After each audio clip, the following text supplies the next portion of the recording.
In 2014, Katie J. M. Baker published an article in Newsweek titled, "How Colleges Flunk Mental Health." It was a piece I'd been waiting for. After blogging about my experience at Yale, I received a flood of emails from students battling to stay in their colleges, students on enforced leave from their colleges, and former students like me who were never allowed to return to their school. In her article, Baker makes the case that psychiatric illness is punished by colleges and universities and instead ought to be accommodating students under the Americans with Disabilities Act, ADA. Rather than receiving help, mentally ill students are frequently pressured, as I was, into leaving, if not ordered to do so by the schools that once welcomed them. The underlying expectation is that a student must be mentally healthy to return to school, which is difficult and unlikely to happen to the degree that the administration would like. This was saying especially that students should not have severe mental illness. How the ADA works for mentally ill students varies from school to school. I have no memory of Yale telling us anything about registering as a disabled student, though such an explanation might have been given.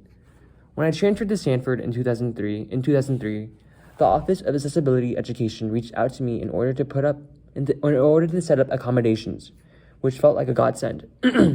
At the University of Michigan, where I received my MFA in fiction, it is possible to register a mental health condition as long as the diagnosed illness or disorder substantially limits one or more major life activities.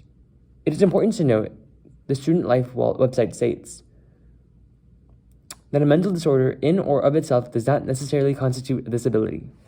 A student seeking to register their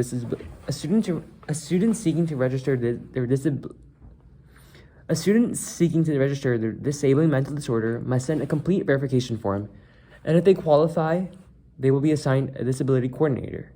This system is worlds beyond better than it was when I researched disability accommodations for mentally ill students a handful of years before this writing. In 2009, I was also told during my graduate student instructor training to never give accommodations to students claiming to be depressed because it was easy enough to pretend to be depressed.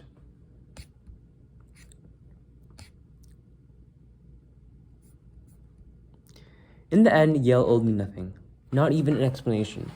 It did not have to admit me a second time once I proved lunatic, nor did it have to acknowledge in its alumni magazines all these years later that I was ever a student.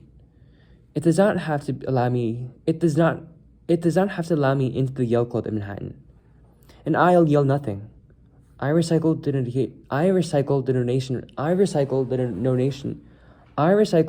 donation requests he receives without opening them. Same goes for alumni magazines.